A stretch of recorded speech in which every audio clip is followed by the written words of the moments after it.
Okay, good morning, brethren. Happy Sabbath to you all. May we all remember that we do not walk alone. And I think we all know who has promised to never leave us or forsake us. Brethren, we have just returned about 2 weeks ago from the Feast of Tabernacles and the last great day, where we experienced 8 days of joy and excitement in worshiping our great God. We were able to meet new brethren that we had never met before, and also strengthen our relationships with those who we already knew. We enjoyed physical and spiritual food, and we were refreshed and restored, both physically and spiritually. And during the feast, the emphasis is on the spiritual, and we heard messages that focused our minds on various spiritual topics. And I would just like to review some of the names of the main messages we heard in Tobago this feast.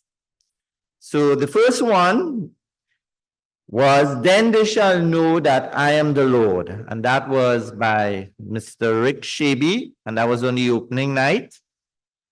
Then on the first holy day, we heard "The Times of Restoration" by Dale Bissessar.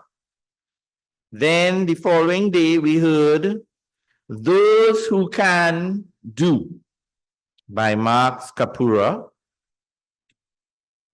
Then we heard "The King of the South" by Aaron Dominguez, and that was the Bible study on Friday evening. Then on the Sabbath, "Only the Bible Can Define the New Commandment." That was by Mr. Rick Shaby again. Then on Sunday, "The Fifth Kingdom, the Kingdom of Stone" by Lennox Sideno. Then "The Messiah in Genesis" by Aaron Dominguez.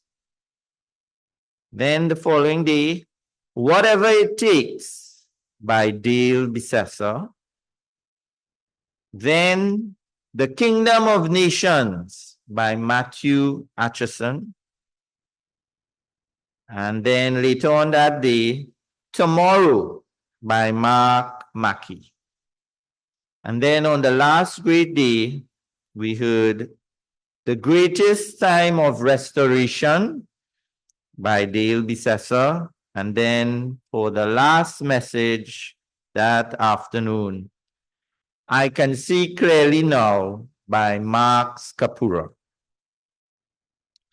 Brethren, these messages were designed to help inspire us with a renewed vision of the coming kingdom of God and the millennial reign of Jesus Christ, and to instill in us a deeper fear of God.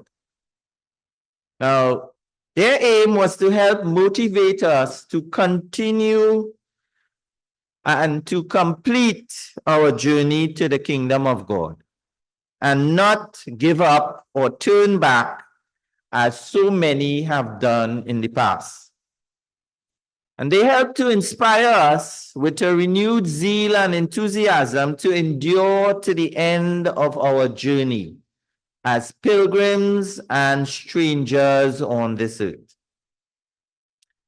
I hope and pray that the momentum that we have gained from the feast does not wane over the coming weeks and months, because it is so easy to experience a spiritual letdown after the feast, when we return to our homes, when we get back to our jobs and our daily routines. And as we heard last week from the sermon by Mr. Gary Antion, we should try to maintain the spiritual high from the feast and not experience a spiritual crash. So the question, how do we maintain the spiritual high and the momentum that we have gained from the feast? How do we avoid losing the renewed zeal and enthusiasm that we gained from the feast? Now, does God give us any advice regarding this? Well, the answer is yes. So let's look at an example from the Bible of a church that had great zeal and enthusiasm for God, but somehow eventually lost it. And let's see what advice Jesus gave them. Now, the church I'm referring to is the Ephesian church, and the message Jesus gave them is recorded in Revelation chapter 2. So let's go to Revelation chapter 2 and let's begin in verse 1. Revelation 2, verse 1. To the angel of the church of Ephesus write, these things says he who holds the 7 stars in his right hand, who walks in the midst of the 7 golden lampstands. I know your works, your labor, your patience, and that you cannot bear those who are evil. And you have tested those who say they are apostles and are not, and have found them liars. And you have persevered and have patience, and have labored for my name's sake, and have not become weary. Now, Jesus here commends this church for their work, their labor, their patience.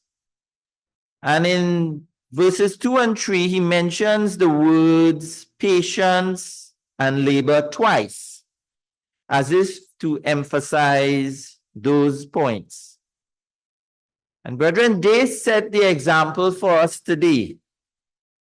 God expects us to work, to labor, and to be patient about doing it.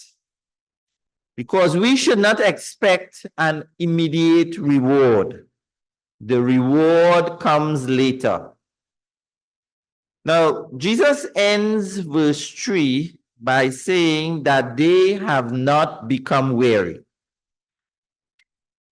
Brethren, it's so easy to become weary in doing the work of God. And Jesus understands how easy it is to become weary and experience the tendency to want to slow down, to relax, and eventually even to give up. And the Apostle Paul warns the Galatian brethren about this as well. So let's go to Galatians chapter 5. Galatians chapter 5, and let us look at verse 9.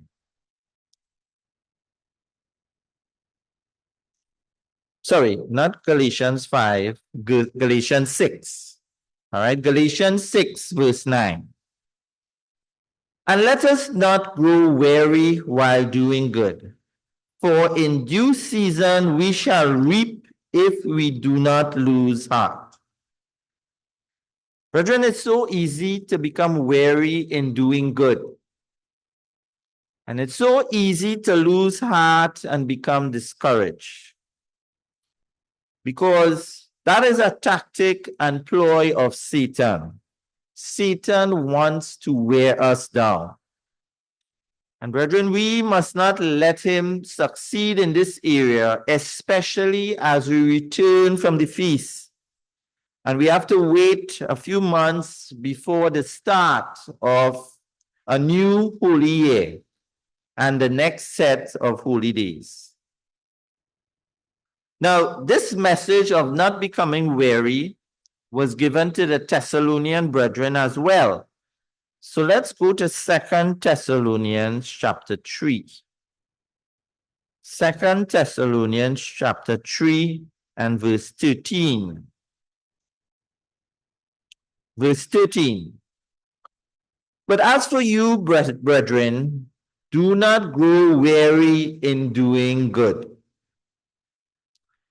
Brethren, like the Apostle Paul, I want to encourage us to not become weary in doing good.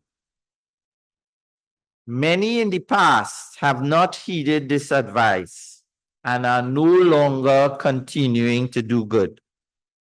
They are no longer continuing in God's way of life. And we must not let that happen to us. Now, you might be wondering, why am I emphasizing this today? Well, the reason is because I feel we are in for some rough years ahead of us. President Trump has just won a second term in office in the United States. And with this second term, I believe he will institute a lot of measures that will eventually cause chaos and confusion, not only in the US, but all around the world. And he is showing signs of becoming another modern day dictator like Putin in Russia, Xi Jinping in China, Kim Jong-un in North Korea, the Ayatollah in Iran, and the list can go on. And one result of this is that America will become more isolated from the rest of the world. And what may happen is that wars and rumors of wars will increase in the world as we get closer to the end of the age. Presently, we see the war between Ukraine and Russia showing no signs of stopping. I believe there are North Korean troops right now in Russia, and it's believed that they are there to assist the Russian soldiers as they fight the Ukrainian soldiers. Israel continues its fight with Hamas and Hezbollah, and now with Iran. And that war shows signs of spreading and probably increasing instead of decreasing. China continues to threaten to invade Taiwan, and we don't know when that situation could explode. And eventually, brethren, we will see the formation of a world ruling government led by the beast and false prophet. Are we seeing the signs of the times that we are living in? And let's go to Matthew chapter 16. Matthew chapter 16, and let's begin in verse 1. Matthew chapter 16, verse 1. Then the Pharisees and the Sadducees came, testing him, asked that he would show them a sign from heaven. He answered and said to them, when it is evening, you say it will be fair weather, for the sky is red. And in the morning, it will be foul weather today, for the sky is red and threatening. Hypocrites, you know how to discern the face of the sky, but you cannot discern the signs of the times. Brethren, as things in the world get worse, as more natural disasters occur, and we just had the disaster in Spain with more than 200 losing their lives. As more nations get into financial trouble and economies start to collapse, how will we respond? Will we get weary and stop doing good and turn away from God? Brethren, the pressure on us will intensify. Are we ready to face that pressure? Now, Jesus gave us an idea of what we can expect in the future. So let's go to Matthew chapter 24. And let's review that. Matthew chapter 24, and let's begin in verse 9. Verse 9. Then they will deliver you up to tribulation and kill you, and you will be hated by all nations for my name's sake. And then many will be offended and will betray one another and will hate one another. Then many false prophets will rise up and deceive many. And because lawlessness will abound, the love of many will grow cold.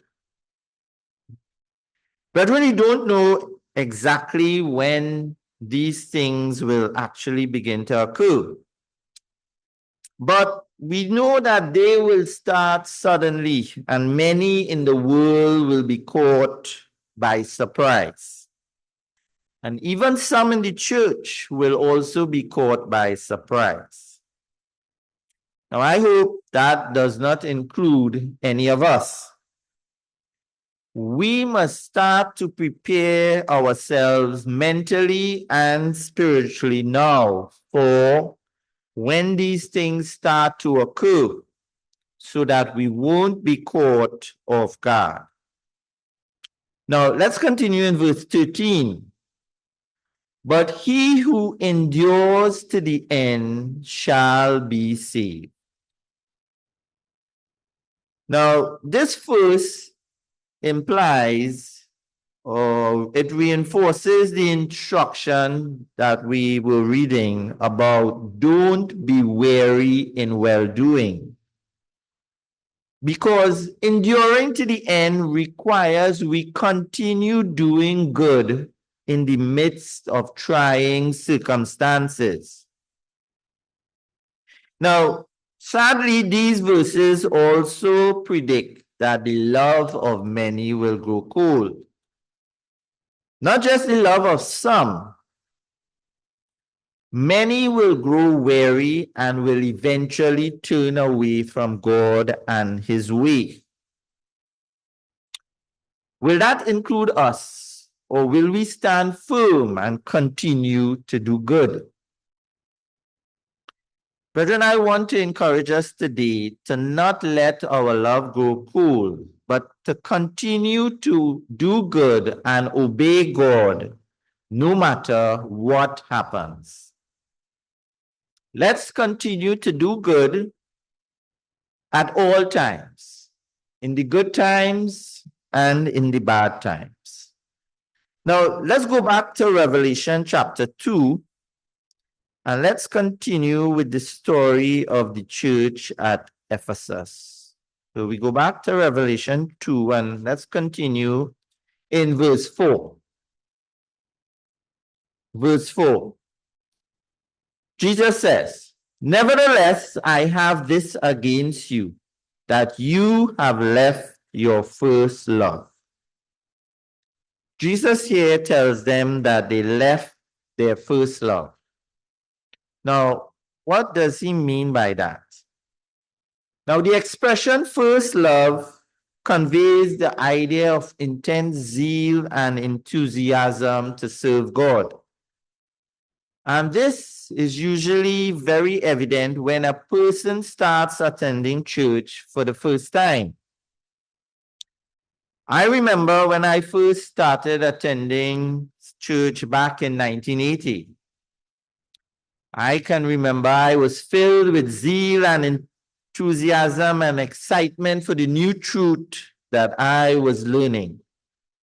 And I wanted to follow this new way of life that God had shown me with great dedication and enthusiasm. And I'm sure it was the same for you also when you first came into the Church of God. However, it's very difficult to maintain that same zeal and enthusiasm as the years go by. And it naturally wanes over time. And this is probably what happened with the Ephesian church. They became weary and tired over time, and their first love waned, and they lost some of the zeal and enthusiasm that they originally had. And Jesus was here pointing out the problem to them, and he then goes on to show them how to rectify it. So let's continue in verse 5. Verse 5. Remember therefore from where you have fallen. Repent and do the first works, or else I will come to you quickly and remove your lampstand from its place, unless you repent. Jesus gives the church three things to do to rectify the problem. One, remember from where you have fallen. Two, repent. And three, do the first works. They had fallen from the original high standard that they had set. And Jesus wanted them to return to that high level. He therefore advised them to first remember that original level. Then he told them to repent of having fallen from it. And then to start again to do the first works. Brethren, those instructions can apply to us also, to those of us living in this end time. Have we left our first love? Has our level and standards of performance dropped over the years we have been in the church? And if it has, Jesus wants us to repent of this fall in our standards and to start to do the first works once again. Now, these same instructions to the Ephesian church can also be applied to us now to help us maintain the same zeal, excitement, and enthusiasm we gained at the feast during this coming year. We must remember, we must repent, and we must do the first works. The feast has given us a boost of spiritual energy, and we need to maintain it during this coming year. And brethren, now is the time to make spiritual resolutions for this coming year. Don't wait for January when the rest of the world makes their New Year's Day resolutions.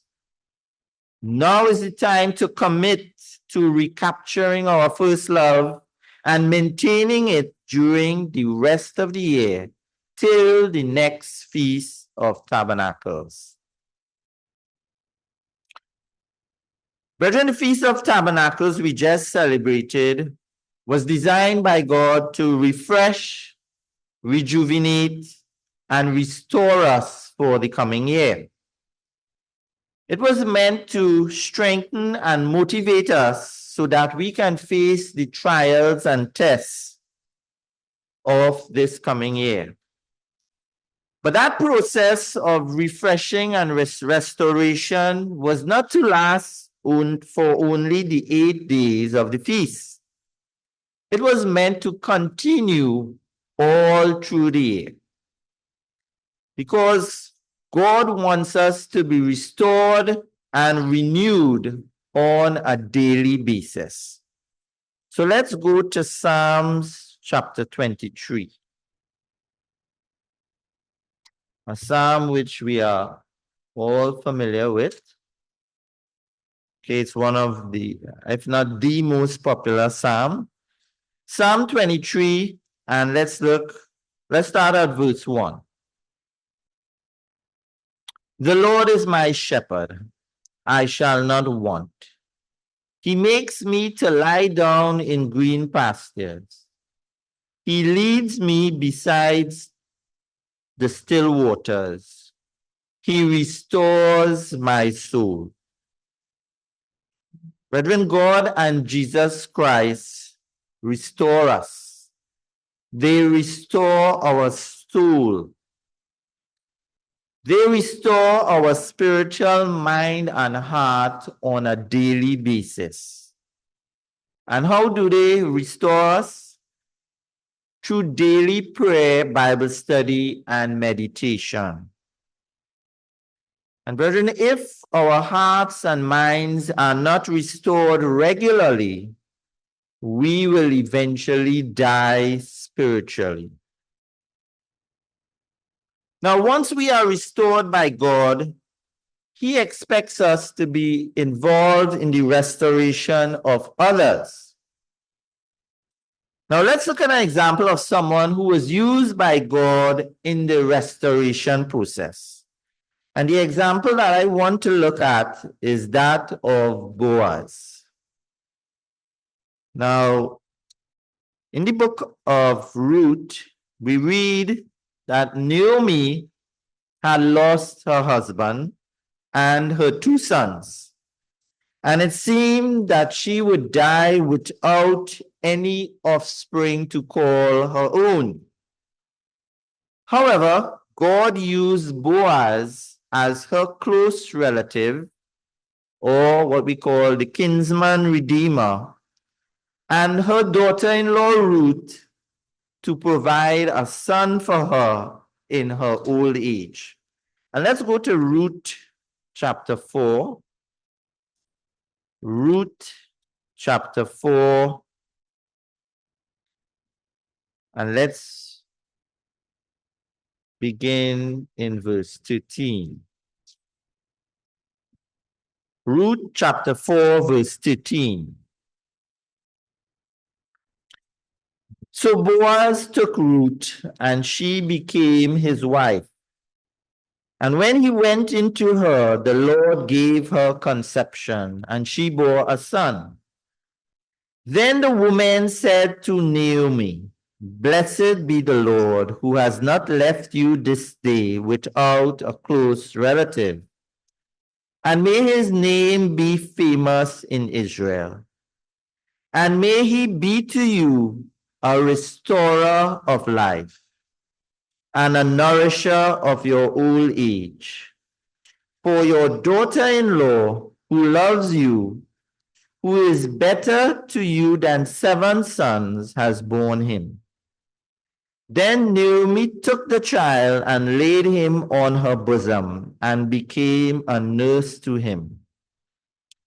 Also the neighbor woman gave him a name, saying, "There is a son born to Naomi." Note, it doesn't say born to Ruth. "And they called his name Obed. He is the father of Jesse, the father of David." Now notice the words in verse 15. May he be to you a restorer of life. Boaz restored life to Naomi by the birth of Obed, who became a son to Naomi. And Boaz was a type of Jesus Christ, who is our kinsman redeemer, who redeems us from death and gives us the opportunity for eternal life in the kingdom of God. We have been restored to life, and God expects us to restore other life to others as well. And let's go to Isaiah chapter 58. Isaiah chapter 58, and let's begin in verse 11. Isaiah 58, verse 11. The Lord will guide you continually and satisfy your soul in drought and strengthen your bones. You shall be like a watered garden and like a spring of water whose waters do not fail. Those from among you shall build the old waste places. You shall raise up the foundations of many generations. You shall be called the repairer of the breach, the restorer of streets to dwell in. Brethren, these verses are referring to the time during the millennium when the children of Israel will be restored to the promised land. When a remnant from the 12 tribes of Israel will return from captivity during the Great Tribulation, and God will finally fulfill the promise he made to Abraham to give his descendants the land from the river of Egypt to the river Euphrates. And that is listed in Genesis chapter 15. You can always refer to it. And brethren, we will be used in the physical and spiritual restoration that will occur then. And we heard a lot about that during the Feast of Tabernacles. But for us to be able to restore others during the millennium, we must be willing to restore others now. And let's look at an example of what God requires of us. So let's go to Galatians chapter 6. Galatians chapter 6. And let's look at verse 1. Galatians 6 verse 1. Brethren, if a man is overtaken in any trespass, you who are spiritual, restore such a one in a spirit of gentleness, considering yourself, lest you also be tempted. Brethren, the context of this scripture is within the church of God. If we see one of our brethren going astray, we must be willing to help restore them to the right way. However, it must be done in the right way, with a meek and gentle and humble attitude. And it must be done by someone who is spiritually mature. Now, we also have the Matthew 18 guidelines that can be used when these situations arise. Now, let's look at some scriptures that show that besides being restored, we must be renewed as well on a daily basis. So let's go to 2 Corinthians chapter 4. 2 Corinthians chapter 4, and let's look at verse 16. Verse 16. Therefore, we do not lose heart, even though our outward man is perishing, yet the inward man is being renewed day by day. Brethren, while we are physically getting older and weaker each day, we are being renewed spiritually each day. And the inward man here refers to our hearts and minds. Our physical human bodies are temporary and will eventually pass away. But what is really important is our inner man, because that is what is important to God. And that is what he focuses on and what we should be focusing on also. And let's be reminded of that in 1 Samuel chapter 16. 1 Samuel chapter 16.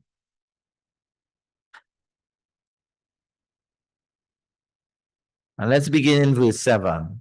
1 Samuel 16 verse 7.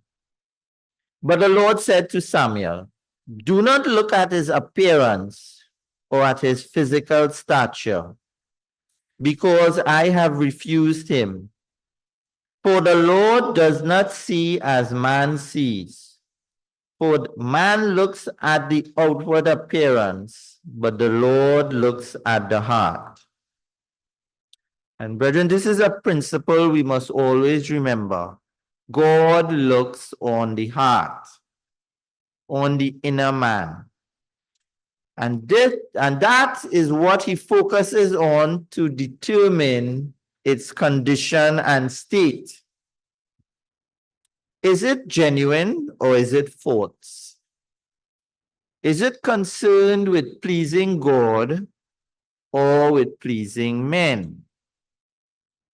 Is it filled with pride or is it humble? Do we love God with all our heart, mind, and soul? Are we being renewed with the Holy Spirit on a daily basis? Because, brethren, the Holy Spirit is the fuel that powers the heart and mind. And the Holy Spirit comes from God through Jesus Christ and enters our hearts and minds. It then flows out from us to others and then eventually back to God. And this is why Jesus said in John chapter 6 that out of the heart of a Christian will flow rivers of living water. And the Holy Spirit is like water that is constantly flowing into and out of us. It cannot be stagnant and be stored up for too long. Therefore, as it is depleted, it must be constantly renewed. And let's go to Ephesians chapter 4. Ephesians chapter 4, and let's begin in verse 22. Ephesians 4, verse 22. That you put off concerning your former conduct the old man, which grows corrupt according to the deceitful lusts, and be renewed in the spirit of your mind, and that you put on the new man, which was created according to God in true righteousness and holiness. Brethren, we need to be constantly renewed in the spirit of our mind. And this is referring to the Holy Spirit entering our mind and influencing our human spirit so that a new mind can be gradually formed. And as verse 24 says, a new man is gradually created as the Holy Spirit fills our mind and produces true righteousness and holiness. And let's go to Romans chapter 12, which reinforces this. Romans chapter 12 and verse 2. Verse 2. And do not be conformed to this world, but be transformed by the renewing of your mind, that you may prove what is that good and acceptable and perfect will of God. Brethren, instead of conforming to this world, we must be gradually transformed by the renewing of our minds. And this renewing of our minds is vitally important in the producing of holy, righteous character. In other words, the character of God. And the new person is gradually given a new heart and mind that reflects the character of God. And this renewal process is an ongoing process that continues for the rest of our lives. Let's go to Colossians chapter 3. And let's see what the Apostle Paul tells the Colossians. Colossians chapter 3, and let's begin in verse 9. Verse 9. Do not lie to one another, since you have put off the old man with his deeds, and have put on the new man, who is renewed in knowledge, according to the image of him who created him.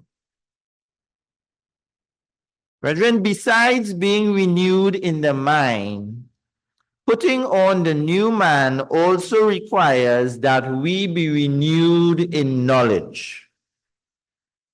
Now, this means we must be growing in knowledge. And the Apostle Peter tells us to grow in grace and knowledge. And that's in 2 Peter chapter 3. We can't stay as we are. God wants growth. He wants increase. He wants fruit. And not just some fruit, much fruit. We must be constantly replacing the knowledge of this world with the true knowledge, the knowledge of God. How much have we grown in the knowledge of God from the time that God first called us? Or are we like the Hebrews who were criticized for their lack of knowledge? And let's go to Hebrews chapter 5. Hebrews chapter 5. And let's see what the writer of Hebrews says to them. Hebrews chapter 5 and verse 12. Verse 12. For though by this time you ought to be teachers, you need someone to teach you again the first principles of the oracles of God. And you have come to need milk and not solid food. For everyone who partakes only of milk is unskilled in the word of righteousness, for he is a babe. But solid food belongs to those who are full age, that is, those who by reason of use have their senses exercised to discern both good and evil. Are we still babes, or have we grown to the point where we can teach others? God is looking for teachers who can teach others his way of life, now and also in the millennium. Prayer, Bible study, and meditation are vital tools that we must be using on a daily basis to grow and be renewed in the knowledge of God. And the Holy Spirit also plays a vital role in this regard, because one of its functions is to teach us the truth of God. And let's go to John chapter 14. John chapter 14, and let's see what Jesus says there. John 14, verse 26. I'm in Luke. Let me go to John. John 14, verse 26. But the Helper, the Holy Spirit, which the Father will send in my name, it will teach you all things and bring to your remembrance all things that I said to you. Brethren, God gives us the Holy Spirit to teach us all things. But it will not force us. We must first have that desire to learn. Do we have the desire to learn, to want to learn and to grow in the knowledge of God? Do we recognize the importance of having the knowledge of God? And let's go to Hosea chapter 4, which mentions the knowledge of God. Hosea chapter 4 and verse 6. Verse 6 of Hosea 4. My people are destroyed for lack of knowledge. Because you have rejected knowledge, I will also reject you from being priests for me. Because you have forgotten the law of your God, I also will forget your children. Brethren, I was almost destroyed spiritually back in 1995 because of a lack of knowledge. And I made a promise to myself that I would not make that mistake again. And brethren, the world is gradually being destroyed because of a lack of knowledge. The knowledge of God. Now, in studying the book of Deuteronomy in preparation for the Feast of Tabernacles, I came across some important words that Moses spoke to the children of Israel before they entered the promised land. And let's go to Deuteronomy chapter 32. Deuteronomy 32, and let's begin in verse 45. Verse 45. Moses finished speaking all these words to all Israel, and he said to them, set your hearts on all the words which I testify among you today, which you shall command your children to be careful to observe all the words of this law. For it is not a futile thing for you, because it is your life. And by this word you shall prolong your days in the land which you cross over the Jordan to possess.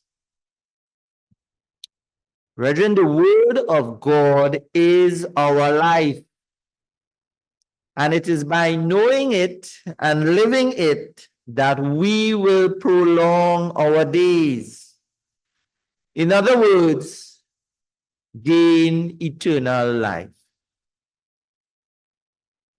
And let's go to John chapter 6 and remind ourselves of what Jesus said then. John chapter 6, verse 63. Verse 63. It is the spirit that gives life. The flesh profits nothing. The words that I speak to you are spirit, and they are life. Brethren, the life Jesus is referring to here is eternal life. And he identifies two things that will give us eternal life. The Spirit, in other words, the Holy Spirit, and the Word of God. Brethren, you just looked at scriptures that showed us that we must be renewed in both the Spirit and the knowledge of God, which is the Word of God, on a daily basis. So in conclusion, brethren, the Apostle James in James chapter 4 encourages us to draw near to God, and he will draw near to us. Therefore, brethren, over this coming year, let us draw near to God and stay near to him. Let us not become weary in doing good. Let us be restored by God on a daily basis. Let us be renewed in the spirit of our minds. And let us be renewed in the knowledge of God. And I want to end today by quoting the Apostle Peter. So let's go to 2 Peter chapter 1. 2 Peter chapter 1, and let's read verse 10. 2 Peter 1:10. Therefore, brethren, be even more diligent to make your call and election sure. For if you do these things, you will never stumble. Have an enjoyable rest of the Sabbath, brethren.